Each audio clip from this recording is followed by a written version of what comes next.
Uma ngabe uyintandane, intandane umuntu ongenayo umama nobaba, ukhuliswa ugogo ekhaya or ukhuliswa umamncane, mamkhulu, whoever who's playing a big role in raising you. If ever uyena intandane ndlula la, ngifuna ukukhuluma ney'ntandane. Ngifuna ukukhuluma nomuntu ohlala khabo mamakhe or khabo babakhe, but umamakhe nababakhe abekho kuleyo environment leyo. Uzokhula ngeke kuze kube nguwe wedwa ingane yezo. Iy'ngane zizoba baningi, and iy'ngane njengoba ziningi kuzoyenza ukuthi wena uyi-one ozalwa umama wakho, or mhlawumbe bawuthi umama wakho uhambe kunguwe mhlawumbe nosisi wakho omncane or usisi wakho omdala. And then bese kuba nabo sisi-ke who are coming from abomamncane bakho, like your cousins and stuff like that. Nizokhula, and ekukhuleni kwenu ngeke baze banitreat ngokufana, or wena uzofila ukuthi abakutreat ngokufana njengabanye. Abanye bazoba nama-chores amaningi, abanye bazoba nama-chores amancane, abanye ama-chores wabo bazoyenzelwa, abanye bazoyenzela, abanye bazowenza.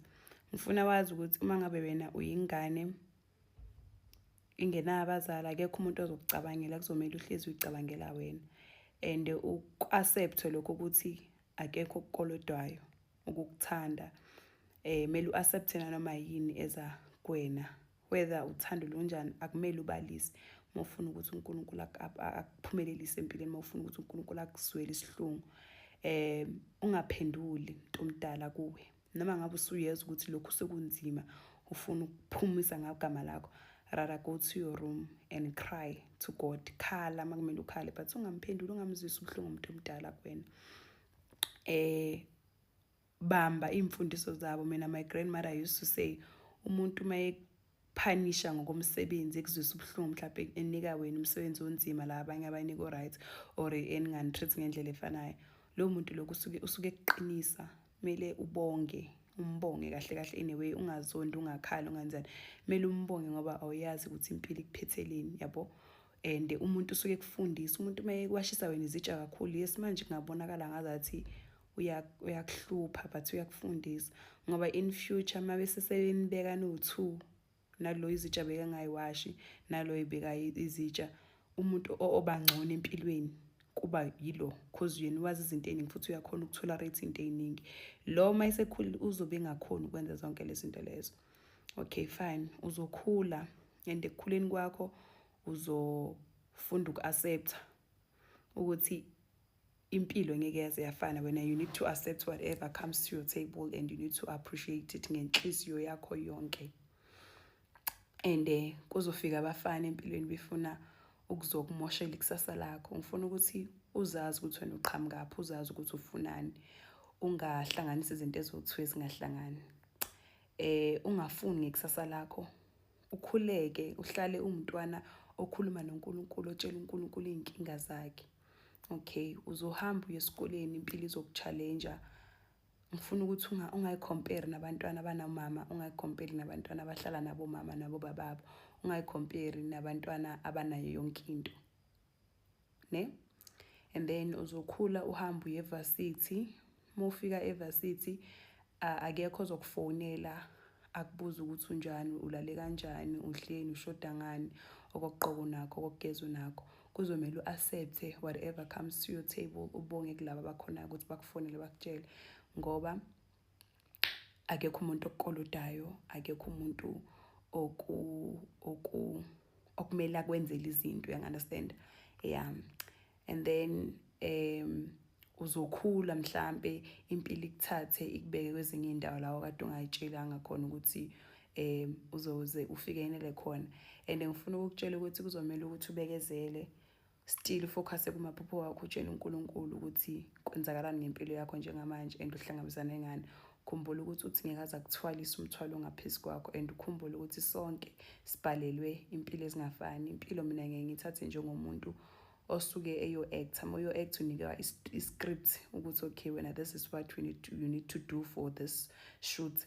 yilokho esikudingayo kuwena. So I feel like nakuNkulunkulu nathi sikanjalo. uNkulunkulu ubukela ifilimu ayibhale yena phansi, so thina wakunika uNkulunkulu akubhalela wathi this is what I want you to do for me, lo munye this is what I want to lo muntu lo ukuthi akwenze for wena. So ngifuna ukuthi-ke u-understande, u-rehearse i-scripture sakho, wenze sure ukuthi uma uzidlala uyamanelisa lo okubhalela i-script sakho, uyangi-understand. Kuzohlangana, uzokhula uhlangane nabantu besilisa-ke manje abazoza empilweni yakho bakuthembise ikusasa, bakuthembise izulu, bakuthengise umhlaba. Ngifuna ukuthi still nalapho kuleyo relationship ungahlaleli uthando, ungahlaleli ama-morning messages, ama-good night messages. Hlala kulo thando, wazi ukuthi you are just bettering your life. You are trying by all means to stand on your own, because ekugcineni kuzomela uyimele, wenzele ukuthi abantwana bakho bangaphili le mpilo wena oyiphilile. Kuzofika isikhathi la ozothi uma uhlala khona ubone ngathi you don't deserve zonke lezi zinto lezi, you've been too good, too nice for abantu nothando.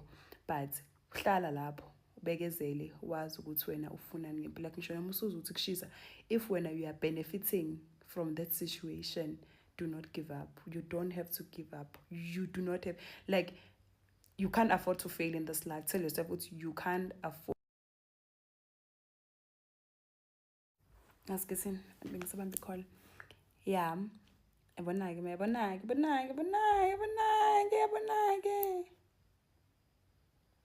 Angikhohliwe. And le nto yami bisazohamba kahle kanjani.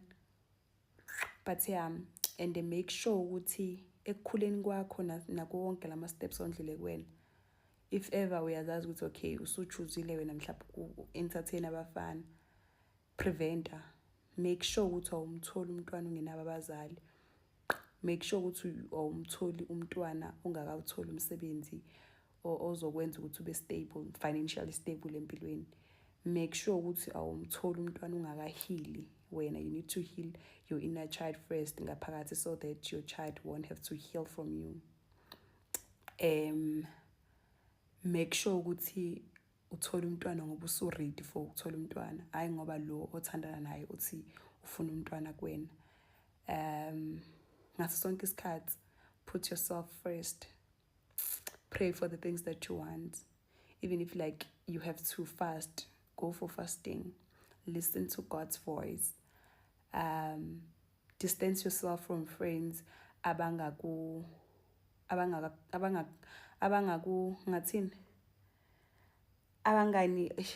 manobonayo ukuthi you are not benefiting anything from them. I'm not saying kuma friendship you need to benefit, but like umngani wakho mele what's the right word? Mele motivate, not motivate. Mele, guys, tell me. But umngani ukuthi money no too, it's not always about amadoda. Umngani wakho kunezinto like azenzayo ezikwenza ukuthi na uthi oh my goodness, this is what I want for myself. Umngani ukuthi makuvela ama-opportunities akhona ukubiza igama lakho.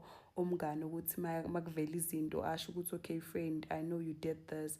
Umngani okukhulekelayo. Umngani othi mathi izinto zakhe mayilungile athi oh friend, izinto zami ilungile nengicabange wena nakho ukuthi, and stuff like that. Thandana nomuntu okhonayo ukuthi baby usuyenzile i-CV, faka i-CV yakho laphayana, baby night vula ikhampani, baby nakho senze ukuthi, baby ayibo ugcine wenze njani isikolo sakho, register, qhubeka ngalento yakho, ayibo baby, uyangi-understand.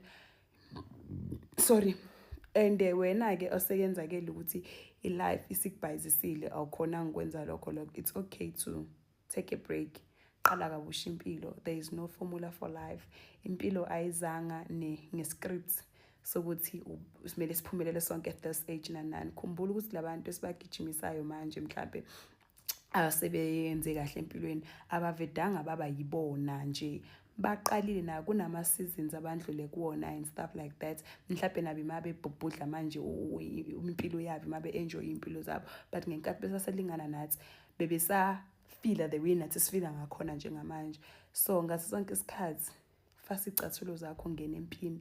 Hlale wazi ukuthi wena nje you are ready to fight because akukho kuzoza kuwe kalula, and appreciate izinto ezinhle uma zenzeka empilweni yakho because uyazazi la undlula khona, uyazazi la uphuma khona. Pray, pray, pray. Guys, khuleka uma uyintandane, khuleka, khalela kuNkulunkulu.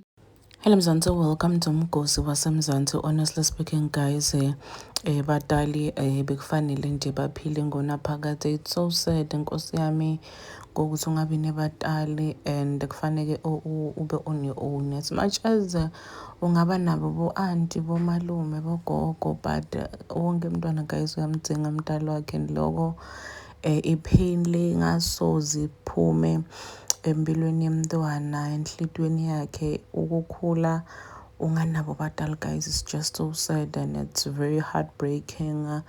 Kuba ngcono uma une-family, ama-family members la kunakekelako, la kuthandzako, nawe utifile unabo badali bakunake njena. But uma une-family edonsela ekudzeni utibona guys, it's just so sad. I'm sending love and light to bonke bantu labanganabo badali. Do comment your thoughts down on the comment section. I'm signing out. Goodbye.